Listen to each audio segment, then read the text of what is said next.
कहते हैं ना कि जब किसी महिला के कदम अगर एक बार बहक जाते हैं तो फिर उसे उस रास्ते पे लाना बहुत ही मुश्किल हो जाता है। ये कहानी उन महिलाओं के लिए है जो कि अपने स्वार्थ के लिए, अपने हक के लिए एक ऐसा कदम उठा लेती हैं जो उनको ये चीज़ नहीं पता होती है कि हमारे पीछे न जाने कितने लोग जो है और जेल की यानी कि सलाखों के पीछे उनको जो है हवा खानी पड़ सकती है। तो नमस्कार दोस्तों, मैं देवेंद्र और आप देखने जा रहे हैं एक सच्ची घटना। दोस्तों ये वीडियो, इस कहानी बहुत ही मार्मिक कहानी है, ये पूरी अंत तक देखिएगा। और हाँ, अगर अभी तक इस चैनल को सब्सक्राइब नहीं की तो चैनल को भी सब्सक्राइब कर लीजिएगा। चलिए चलते हैं, जानते हैं ये आखिर इस कहानी की वजह क्या है और कहानी का मेन रीज़न क्या है। दोस्तों ये सच्ची घटना होती है उत्तर प्रदेश के कानपुर शहर की।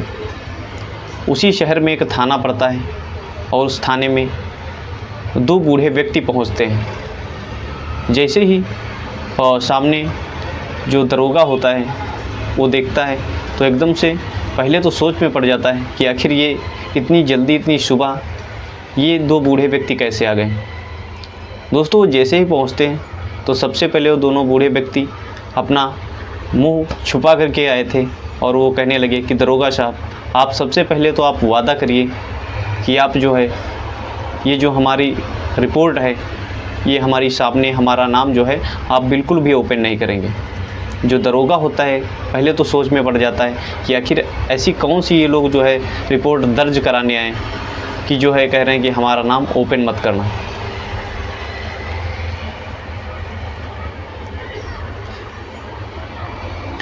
वो जो दरोगा होता है सबसे पहले तो उन दोनों बूढ़े व्यक्तियों को बिठाता है और फिर कहता है, वो जो उनमें से एक व्यक्ति होता है वो कहता है कि दरोगा साहब, हम जिस कमरे में, हम जिस रूम में रह रहे हैं वहाँ पे जो है हमको अजीब अजीब के आवाज़ें आती हैं और हम जो है फैमिलीदार रहते हैं, वहाँ पे लगता है कि सेक्स रैकेट चलता है। ये जब चीज़ें जो है वो दरोगा सुनता है तो बहुत ही अजीब उसको लगता है। और फिर जो है वो जो दोनों बूढ़े व्यक्ति होते हैं वो कहते हैं कि ये आज से नहीं, काफ़ी दिनों से जो है हो रहा है। हम सोच रहे थे कि आपको बताने के लिए, लेकिन फिर मैंने सोचा कि शायद जो है आखिर वहाँ के जो अधिकारी होंगे हमारे बारे में ही बहुत गलत और भला बुरा जो है सोचेंगे। जैसे ही ये चीज़ें जो है वो बूढ़े व्यक्ति जो है उस दरोगा को प्रस्तुत करते हैं, बताते हैं, तो वो भी एकदम से हैरान हो जाता है और कहता है कि चलो ठीक है, आपसे जो है वादा करता हूँ कि आपकी जो आपका नाम है वो मैं बिल्कुल भी सामने नहीं लाऊंगा। और फिर उन दोनों बूढ़े व्यक्ति को जो है वहाँ से भेज देता है। फिर वह जो दरोगा होता है वह पता करने के लिए अपनी जो है खबरी को भेज देता है। वो डायरेक्ट पहले नहीं जाता है और खबरी को जब भेजता है तो पता चलता है कि वहाँ पे जो है एक बहुत बड़ा जो है गैंग जो है सेक्स रैकेट के रूप में चल रहा है उस बिल्डिंग में। दोस्तों पता करते हैं, जब वहाँ पे मालूम होता है खबरी के माध्यम से, तो वहाँ पे जो है पुलिस वाले पूरा फोर्स पहुँच जाता है और वहाँ पे छापा डाल देते हैं। जैसे ही वहाँ पे पहुँचते हैं तो वो जो दरोगा होता है वो जैसे उस बिल्डिंग में पहुँचता है, उस कमरे में पहुँचता है, तो जैसे ही वो खिड़की के सामने से देखता है तो एकदम से वो हैरान हो जाता है, क्योंकि वहाँ पे जो है दो व्यक्ति जो है आपत्तिजनक स्थिति में पड़े हुए थे। फिर दूसरे कमरे में देखता है, वहाँ पे जो एक महिला होती है वो सज कर संवर के बैठी हुई होती है। वो जैसे ही पुलिस को देखती है तो भागने की कोशिश करते हैं, लेकिन उसे जो है तुरंत पकड़ लेते हैं। फिर उस बिल्डिंग जो होती है, जिसकी बिल्डिंग होती है, जिसका नाम होता है अजय सिंह को तत्काल फ़ोन किया जाता है और बताया जाता है कि आपके जो बिल्डिंग में है, जो यहाँ पे रह रहे हैं लोग, वो क्या क्या काम कर रहे हैं। दोस्तों उन सबको जो है पकड़ करके रखा जाता है और जो सेक्स रैकेट चला रही थी, जिस महिला का नाम होता है अनीता, और उसमें जो है 6-7 महिलाओं को भी पकड़ा जाता है। उसके साथ में जो 2 व्यक्ति और भी होते हैं जिसका नाम होता है मनोज शुक्ला। दोस्तों महिला जब पकड़ी जाती है उसको थाने के अंदर लाया जाता है और उसे जो है जो वहाँ का जो किराएदार होता है, जिसकी बिल्डिंग होती है मनोज सिंह, उसको तुरंत कॉल किया जाता है पुलिस के द्वारा उस दरोगा के माध्यम से, और वो दरोगा पूछताछ करता है कि आखिर जो है तुम्हारे बिल्डिंग में ये सब होते हुए भी और आपको बिल्कुल भी नहीं पता कि हमारे बिल्डिंग में क्या हो रहा है। दोस्तों वो जो किराएदार यानी कि जो मकान मालिक होता है वो कहता है कि साहब मुझे कुछ भी नहीं पता इस चीज़ के लिए, क्योंकि हम जो है वहाँ पे रहते ही नहीं हैं। ये सारी सच्चाई जब दरोगा को मालूम होती है तो कहता है चलिए ठीक है। वो फिर अजय सिंह को छोड़ देता है और उन सारी महिलाओं को जो है पकड़ करके और मनोज सिंह और उसका एक और भी जो साथी था उन लोगों को थाने में बंद कर दिया जाता है। पहले तो वो जो है अच्छे तरीके से पूछते हैं, फिर ये लोग बताने के लिए तैयार नहीं होते हैं। फिर जब वह अपने तरीके से जो है उन लोगों से पूछताछ करती है तो वो सब जो है अनीता सिंह जो सेक्स रैकेट चला रही होती है वो सारी वो बातें कबूल करने लगती है कि साहब आखिर हम जो है कहाँ से आए, कैसे क्या रहे। ये जो अनीता नाम की लड़की होती है वो उत्तर प्रदेश यानी कि उन्नाव ज़िले में रहती थी। एक गांव था, उसी गांव में जो है ये 3 बहनें रहती थी, जिसमें से सबसे बड़ी यही थी। उसकी शादी जो होती है एक मनोज शुक्ला नाम के लड़के से होती है। मनोज जो होता है काफ़ी पढ़ा लिखा होता है और वह पढ़ा लिखा भी था, और उसके साथ साथ में जो है वो घर पे ही रहता था। और इधर जो है अनीता की शादी जो है उसी लड़के के साथ में अनीता की कर देते हैं, जिससे जो है वो सोचते हैं कि आखिर जो है ये कोई ना कामकाज तो कर ही लेगा और अच्छे से हमारी लड़की वहीं पे रहेगी। दोस्तों वो शादी तो कर देते हैं, लेकिन उसके कुछ समय बाद जो है वो कोई भी काम धंधा नहीं करता है, जिसके कारण जो है उसके पैसे की बहुत ही प्रॉब्लम आ जाती है। और प्रॉब्लम जब आ जाती है अनीता के पास में तो वह जो है आपस में ही मनोज के साथ में लड़ाई झगड़ा करना चालू कर देती है। वह अपने घर वालों से जो है लड़ाई झगड़ा करने लगी थी।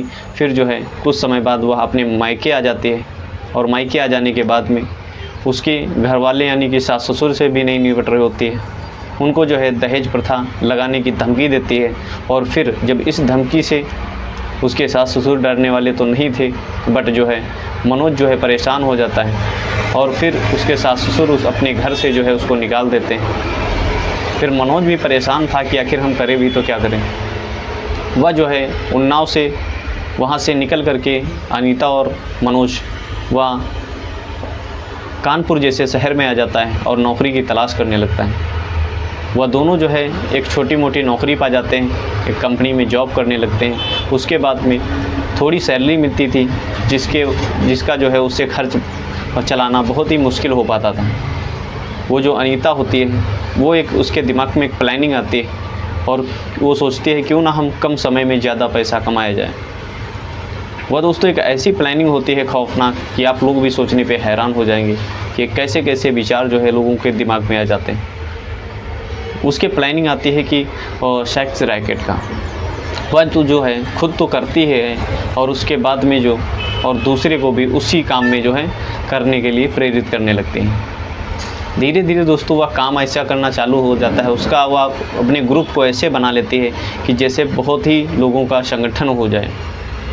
यानी कि उस बिल्डिंग में जो है वो खुद तो नहीं करती थी, यानी कि खुद करना बंद कर दिया था, और कुछ महिलाओं को, कुछ लड़कियों को जो काम की तलाश में थी, बेबस थी, लाचार थी, उनको जो है बहला फुसला करके उस जाल में लगा देती थी। और फिर जो है उनकी फ़ोटो वगैरह ले करके उसको जो है ब्लैकमेल करके वो सारे काम जो है करवाया करती थी। उसका जब पति ये सारी चीज़ जान पाया तो उसको तो मोटा रकम मिल ही रहा था, और फिर जो है उसका विरोध बिल्कुल भी नहीं कर सका। वह भी वहीं पे रह करके ये सारा जो है काम उसी के काम में हाथ बटाना चालू कर दिया। लेकिन कहते हैं ना कि जब कोई गलत काम कर रहे हो तो एक ना एक दिन उसका पर्दाफाश तो होना ही है। दोस्तों जब ये पैसा तो उसके पास बहुत ही भरपार आ रहा था, लेकिन वहाँ के जो कुछ लोग जो रह रहे थे पड़ोस में, उन लोगों को ये चीज़ बहुत ही रास नहीं आ रही थी, क्योंकि जो है वहाँ पे दिन रात लोग जो है चला करते थे, और जो उनको बहुत ही उनके जो बच्चे होते हैं बहुत गलत मैसेज जा रहा था। उन्होंने एक बार सोचा कि आखिर जो है इसकी खबर जो है क्यों ना पुलिस स्टेशन में दी जाए। ये सारी चीज़ें जो है जब पड़ोसियों को मालूम हुआ तब वह जो है बहुत ही हिम्मत जुटा करके वो जो है वहाँ के 2 व्यक्ति तैयार हुए और थाने में वो सारी चीज़ें बताएं।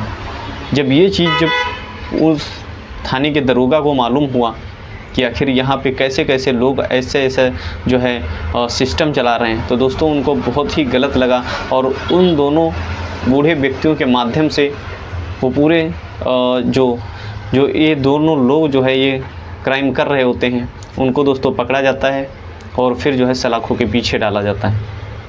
और कहा जाता है कि वो दोनों लोगों के माध्यम से यानी मनोज और अनीता के माध्यम से जो है वो न जाने कितनी लड़कियों की ज़िंदगी बर्बाद हो गई थी। और उनमें से एक महिला जो होती है उससे पुलिस पूछताछ करती है कि क्या आप जो है अपनी मर्ज़ी से ये काम कर रहे हो। तो वो जो एक महिला कहती है कि साहब मुझे छोड़ दीजिए, हम जो है ये हम अपनी मर्ज़ी से नहीं काम कर रहे हैं, हम काम की तलाश में थे। और उसके बाद में ये जो महिला है जिसका नाम अनीता है, ये नौकरी देने के बहाने में ये काम करवा रही थी और हमारा एक बार काम कर लिया, उसके बाद में फ़ोटो दिखाती है और कहती है अगर ये काम नहीं करोगे तो तुम्हें जो है ये फ़ोटो वायरल कर दूँगी। मुझे मजबूर किया गया था और इसीलिए जो है हम ये काम करने पे मजबूर हो गए। दोस्तों उस लड़की के माध्यम से, उस महिला के हिसाब से न जाने कितनी लड़कियों की ज़िंदगी बर्बाद होती थी। और आप दोस्तों इस वीडियो के माध्यम से इस कमेंट में ज़रूर बताइएगा कि आखिर जो है वह जो है अनीता नाम की लड़की ये सब काम करके सही किया या गलत किया, कमेंट में ज़रूर बताइएगा। अगर वीडियो अच्छी लगी तो चैनल को सब्सक्राइब कर दीजिएगा। मिलते हैं किसी नेक्स्ट वीडियो में, तब तक के लिए जय हिंद जय भारत।